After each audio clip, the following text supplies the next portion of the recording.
நம்மளோட எல்லா கணினியோட மேல் வரிசையிலையும் இந்த விசைப்பலகையில் இருக்கிற எஃப் கீஸ் வெறும் அலங்காரத்துக்கு நினைச்சீங்களா?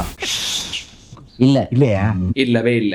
இதுக்கு பேரு ஃபங்க்ஷன் கீஸ். இந்த செயல்பாட்டு பொத்தான்கள் அப்படி என்ன செயல்பாடு பண்ணும் அப்படின்னு கேட்டோம்னா, முதல்ல இருக்கிற F1 உதவிக்கானது. அதாவது எந்த ஒரு இடத்துல இருந்தும் F1 பிரஸ் பண்ணும் பொழுது அது ஹெல்ப் செக்ஷனுக்கு கூட்டிட்டு போகும். அடுத்து F2 பயன்படுத்தும் பொழுது சுட்டி மூலமா ஒரு கோப்பு அல்லது கோப்புற மேல ரைட் கிளிக் பண்ணி ரீநேம் கொடுத்து அதோட பெயரை மாத்த செல்றதுக்கு பதிலா வெறும் F2 பொத்தான அழுத்தினாலே போதும், அதோட பெயரை மாற்றி அமைச்சுக்கலாம். எந்த ஒரு பெரிய ஆவணம், வெப் பேஜ் அல்லது எக்ஸல் சீட் இருக்கும் பொழுதும் Ctrl F கொடுத்து ஃபைண்ட் பண்ணிக்கிறீங்களா? அப்படி தேடுறதுக்கு பதிலாக வெறும் F3 மட்டும் பிரஸ் பண்ணீங்கன்னா போதும், அதுல ஃபைண்ட் ஆப்ஷன் வந்துடும். அடுத்து Alt F4 எல்லாத்துக்கும் தெரிஞ்சதா தான் இருக்கும். Ctrl F4 பயன்படுத்தி பார்த்துருக்கீங்களா? Ctrl F4 உலாவியில பயன்படுத்திட்டு கருத்து பெட்டியில சொல்லுங்க.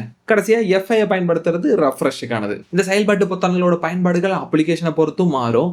இந்த ஒவ்வொரு பொத்தானையும் தினசரி பயிற்சி பண்ணி பார்த்துட்டு எது உங்களுக்கு உதவிகரமா இருந்தது அப்படிங்கிறத கருத்து பெட்டியில சொல்லிட்டு கண்டிப்பா பின்தொடருங்கள்.